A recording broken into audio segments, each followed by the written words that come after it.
Okay, first off, thank you so much for your interest in this camper build. A lot of time and thought and energy went into the details to make it just so. I want to do this video so that I can give you guys a better sense of the camper and some of those extras that are listed in the tech details, because I'm sure that it's not quite easy to tell all of what that is from the photos that I've been able to put up.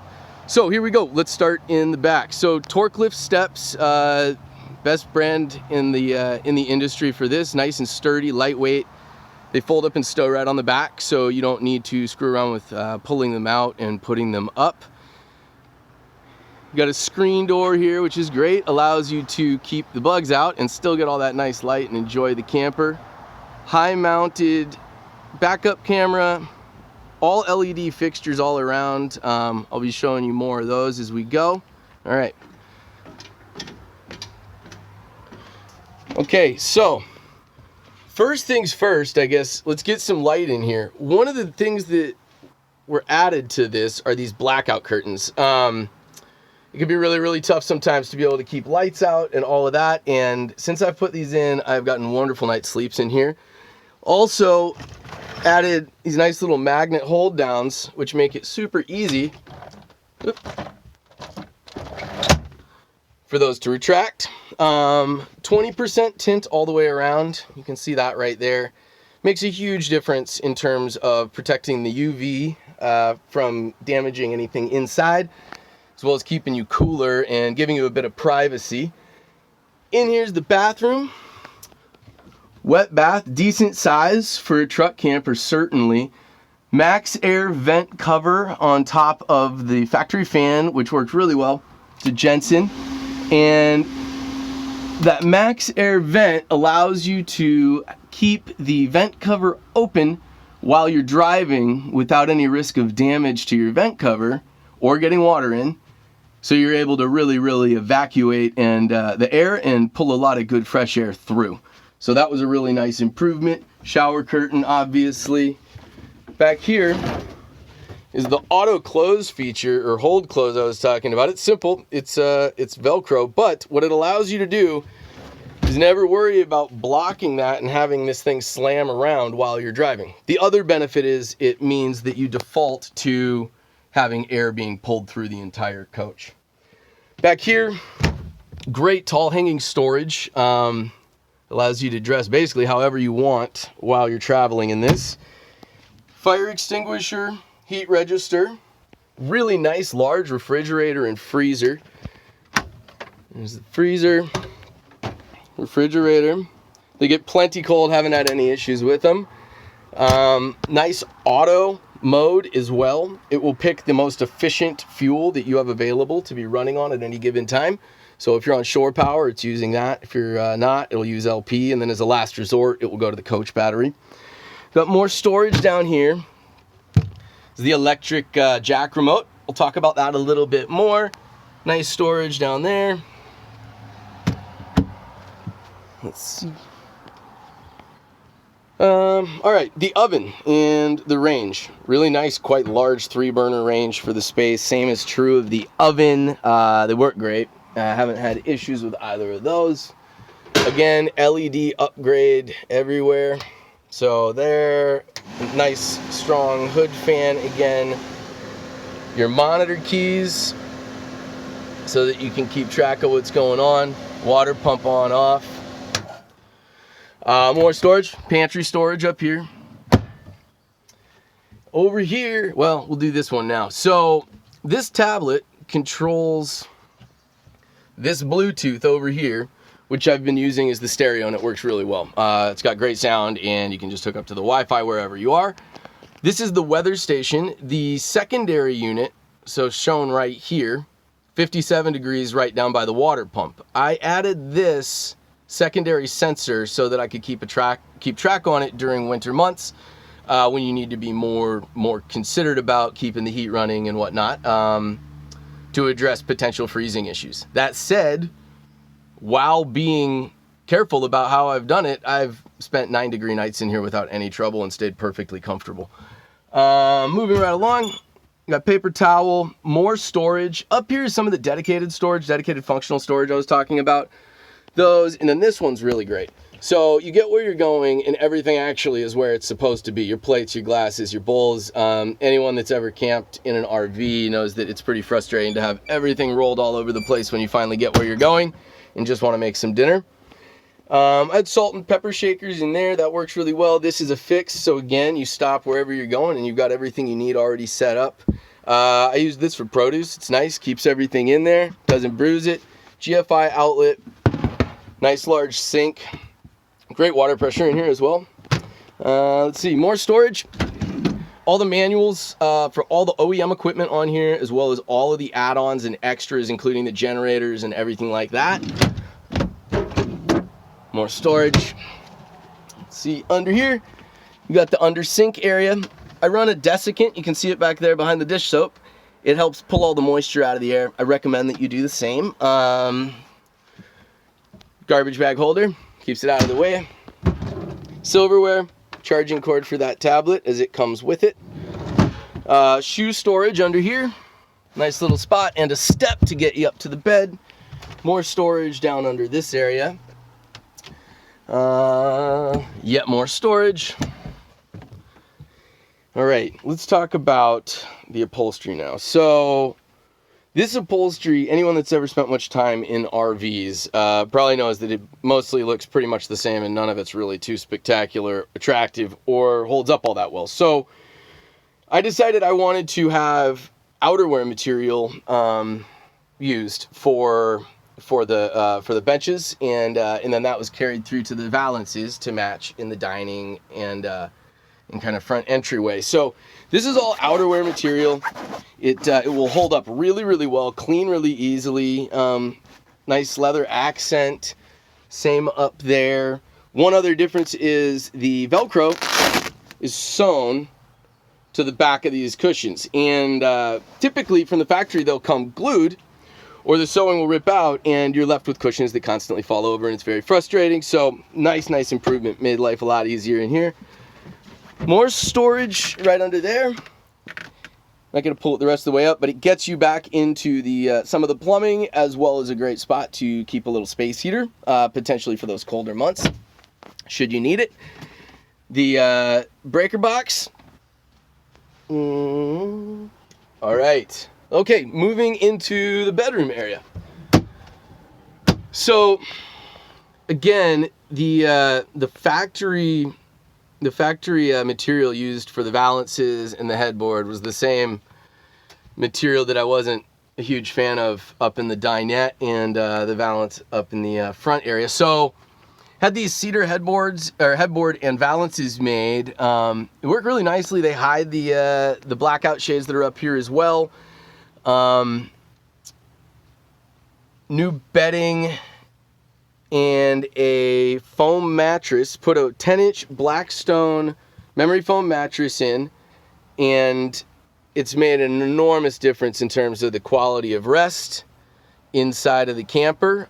Additionally, another thing that many people don't realize is if you do put a foam mattress in, you have to put in this stuff. It's called Water Alley. It has some other trade names as well, but what it does is it makes it so that the moisture can no longer get trapped underneath your nice comfortable foam mattress, making it a moisture trap, causing problems and potentially freezing, as well as other issues. So in addition to this, we've got more great storage, more nice tall hanging storage. Same story over here. I was using this for smaller garments, socks, shirts, etc. Back here, more really good storage. Some partitions have been added to make it yet more useful.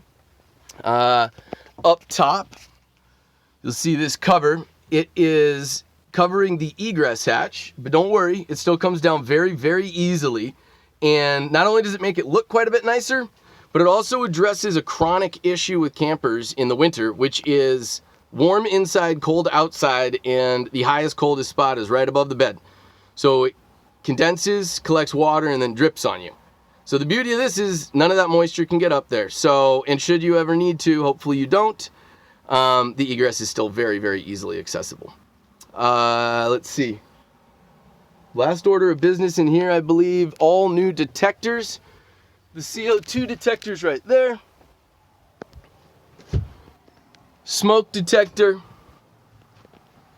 And LP detector. And then here's the thermostat.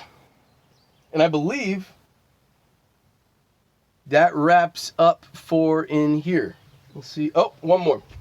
Hot water heater on off is right here. And then I will show you where that is outside as well. Really nice porch light. It's a little too bright outside right now to see just how bright it is, but that is also part of that full LED upgrade and made a really big difference. All right, let's head outside.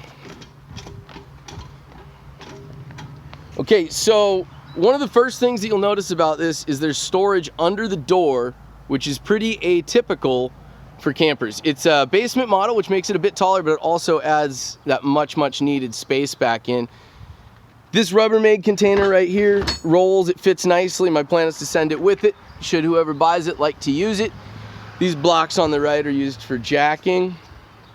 Coming over here, got the water pump, got the electric jack controls. This is that secondary unit, the sending unit for the weather station, so that you can keep track of just the temperature right next to it. It works out great. You've got your black water wastegate, gray water wastegate, and then this is obviously where they come out.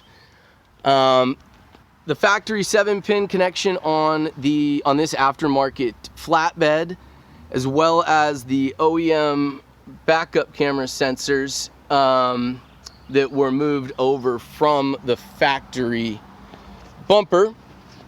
LED backup lights, tail lights. There are levels in multiple places to make leveling this easier with one person. Brand new battery, deep cycle marine. This is the back of the refrigerator. Actually, there's an outdoor plug right there that's pretty handy to be able to use as well. Torklift fast guns rather.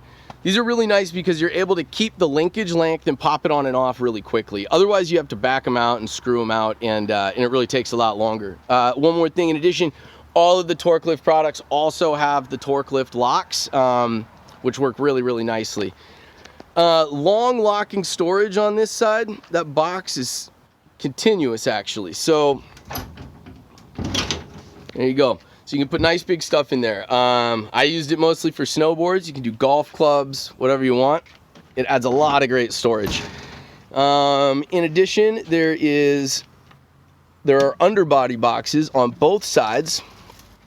One of the tricks with underbody boxes on truck campers is very frequently they interfere with the jack legs, the doors do, and so you can't really open them well. So these were made specifically to fit in this space, so that you could still have great access to those and run your jack legs, which is nice to be able to have that safety. Another item that is coming with this is this hose in here. This is the Freshwater Hose.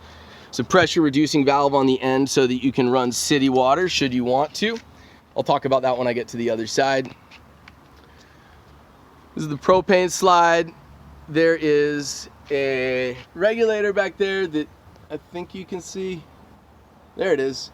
So it tells you when it's switched between tanks, what your status is. Quite a bit of work was done to this area in terms of reinforcing the manifold, improving the slide, and making it just generally an awful lot easier to use. So anyone that's done these probably is looking forward to finding out how much better this works. I promise you, it's a big improvement. Okay, we'll go around to the other side now.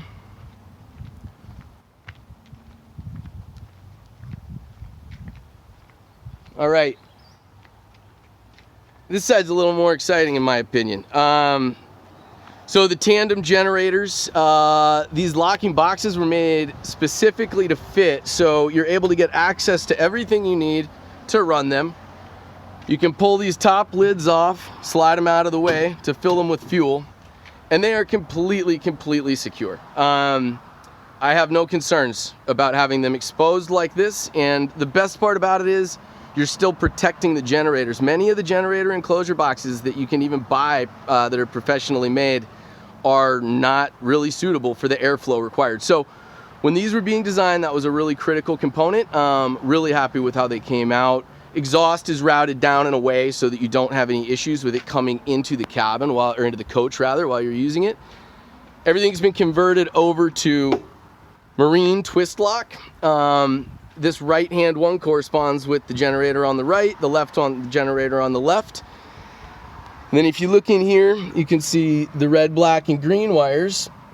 Those are the parallel kits. So the only item that you need both generators to run is the AC. So you fire these both up, plug into either of the outlets, and you can fire up the AC, which is up in the center of the ceiling in the camper. I think I forgot to give a great view of it.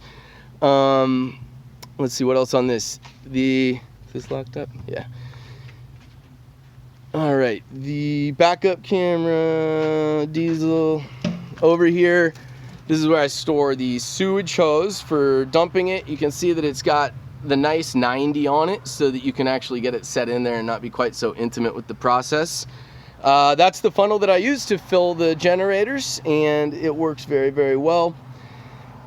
Nice large tires, 4,000 pound rating per. Took a while to find these, but I've been incredibly happy with the performance. Coming up to the front, the high output light bar wired into one of the factory auxiliary switches. Really, really nice improvement, especially if you happen to be pulling up somewhere late and you're trying to boondock. All right, well, let's go in the truck now. Should unlock it first, I suppose. There we go. Force of habit. Okay, so you can see that the truck is really, really nice, really clean, lots of leather, looks great. One of the other things that I love about it so much is excellent, excellent locking storage, front and rear and both sides in the back. So this is the large, long one. That one locks on that side as well. Works out really nicely. Additionally, it's power everything. There's 110 in the rear for the passengers in the back. There's 110 up front. I'll show you that as well. Power rear slider. Armrest with cup holders.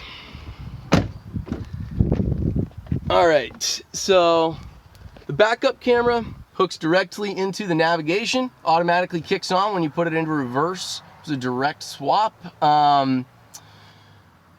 Like I mentioned, power rear slider back there is a really nice touch. The side mirrors automatically come in and out. When you're running a camper and parking in places that may not be quite as wide as you would always like, that is an incredibly handy feature. Also, power in and out as well. Also mentioned in the ad, there is still a warranty on this. It goes for another period of time. I'll have to look back to those notes on that. Ah, yes, more on the camper. Forgot that. Okay, coming back here for a couple more details on the camper that I missed. This is the water in to fill the freshwater tank. It's nice, it overflows. You don't have to worry about overfilling it. Cable in if you're somewhere with that. This is the hot water heater. That's all been resealed and in great shape. Heats up very, very nicely. Good showers in here.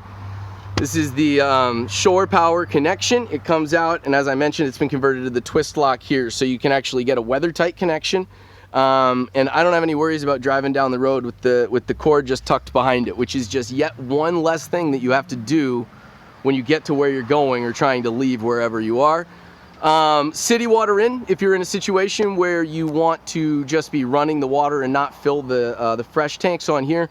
And then again, as I mentioned, showing you the hose on the other side, it's very important to run that pressure reducing valve that I have on the end of the hose so as not to damage any of the systems in here. The utility shower, fantastic addition. I upgraded the hose to a braided, flexible one. It stows a lot more nicely, a lot more easily rather. Just a bit of extra storage. And then the electric jacks, which are a complete blessing. Haven't had issues with them, and I'm really, really glad to report that, because I've done these on other campers by hand before, and it's quite the experience. I think that's it. I'm sure that I have forgotten many details, because this has been a really involved build that took a lot of thinking. So As I think about them, I will maybe add them or let me know if I've missed anything, and I will be happy to provide more information on any of it. As I mentioned in the beginning, thank you so much for your interest in this build. It took quite some time, and I'm just really pleased with how it came out, and I'm looking forward to getting onto another build and hopefully having this one go to someone that is just going to enjoy it as much as I have. All right, I look forward to any questions. Thank you so much.